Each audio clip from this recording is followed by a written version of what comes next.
You still think about them at the wrong moments, in the grocery aisle, in the shower, while someone else is talking to you. Your brain quietly slips away to a life that doesn't exist anymore. You tell yourself you've moved on. You're working. You're talking to people. You're even laughing sometimes. But in the back of your mind, there's still one person, one season of your life, that everything secretly has to compete with. You're not obsessed. You're attached. And it's so familiar now that you barely notice it. You meet someone new, and within seconds, your brain does a quiet comparison. They're not them.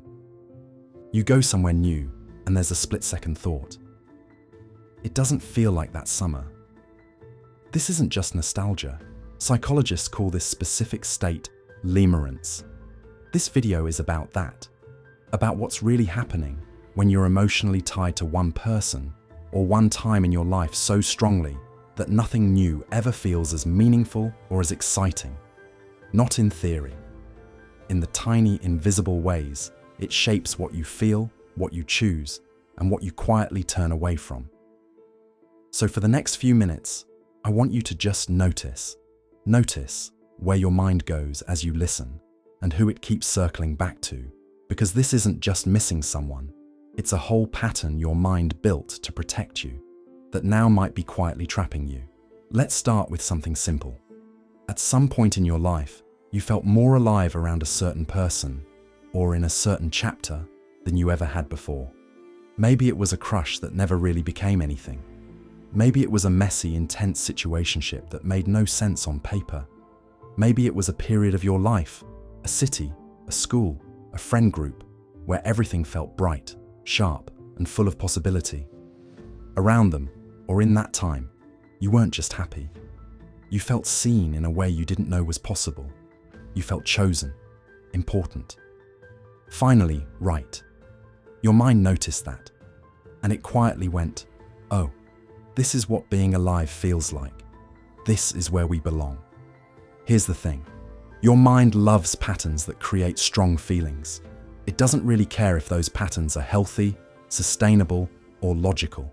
It cares that they feel intense and familiar. So when that person left, or that chapter ended, your brain didn't update the story to, "That was meaningful, and now we move forward." Instead, it did something like this. "That was the peak. That was the real thing. Everything after this is probably going to be a little less." Psychologists sometimes call this emotional imprinting. In everyday language, it's like your heart took a screenshot and decided, this is the template.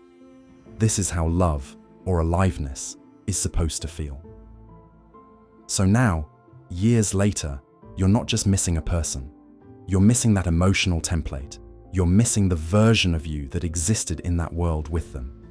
And every new person, every new job, every new city, they're not meeting you as a blank slate. They're walking into a room where someone else's picture is still framed on the wall. Your mind thinks it's being loyal. Loyal to the real thing. Loyal to the moment where you felt the most like yourself. But that loyalty has a cost. The first cost is simple. Your present feels muted. You might be physically there in a new relationship, at dinner, on a trip, but a part of you is standing slightly outside of your own life, comparing everything to back then. You laugh, but it doesn't land the same way. You kiss, but you're half noticing how this feels different from that other kiss. You scroll through old messages at night just to feel something sharp again. Over time, this doesn't just steal your joy. It makes normal feel broken, nice people feel boring, calm days feel empty. Anything that isn't that past intensity feels like a letdown. The second cost is closeness. Because if nobody in your present can ever really win against your past, then nobody ever fully gets in. New partners sense it. They feel like they're with you and someone else. Like there's a ghost in the room you never mention, but never really let go of. So you pull back right when things could get deeper. You keep one foot outside the door. You find reasons why this person isn't quite right, why this job isn't quite it, why this life doesn't feel like enough. And underneath all of this is one simple fear. If you really let go of that person or that chapter, you're terrified that nothing that comes after will ever feel as real. So how does this actually show up in your adult life? Not as some dramatic movie moment, but in the small, ordinary scenes you live every day. You're on a date with someone objectively good for you. They're kind. They're funny enough. They actually listen. The conversation flows. Nothing is wrong. And yet, you catch yourself drifting. They laugh, and your brain flashes someone else's smile. A song plays in the cafe, and suddenly you're back in a car years ago with that other person. You smile. You stay present enough to be polite.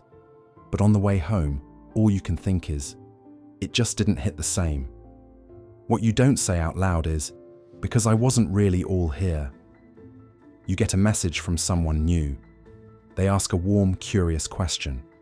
And your first impulse is to shut it down, to keep it light. Because in your head you're thinking, they don't know the real me the way that person did.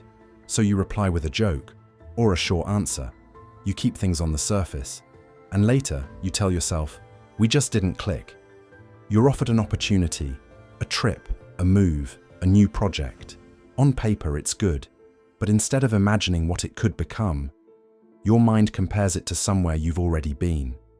It won't be like that city. It won't be with them.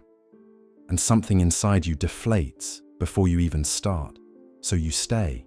You stay where you are. In routines that don't really light you up, waiting for something to feel as strong as that old storyline again. So what now? If you recognize yourself in this, the way forward isn't to force yourself to get over it. And it isn't to pretend the past didn't matter. It's much quieter than that.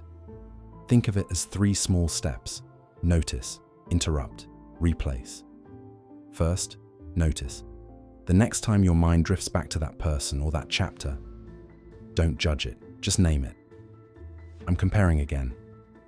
I'm time traveling. You're not trying to stop the thought. You're just turning the lights on in the room where it lives. Second, interrupt. Once you notice the drift, make one tiny conscious choice that breaks the loop. Not a huge life change, something small, something doable. If you're scrolling old photos, close the album and put your phone down for 60 seconds. If you're comparing a new person to the old one, pause and ask them one real question you're actually curious about. The interruption doesn't have to feel powerful. It just has to be yours. A small signal that says, I'm here, in this moment, too. Third, replace. Every time you interrupt the pull of the past, give your mind a new pattern to try, something slightly safer. That might look like noticing one small thing in your present that is real and good. Not perfect, just real. Telling yourself, that was important. And this can be important too, in a different way. You're not erasing the old emotional template. You're slowly adding new ones beside it. Letting go doesn't mean saying, it didn't matter. It means saying, it mattered. And my life didn't end there. If this spoke to something quiet in you, you can stay in this space. Subscribe if you want more videos that put words to the things you feel but don't say out loud.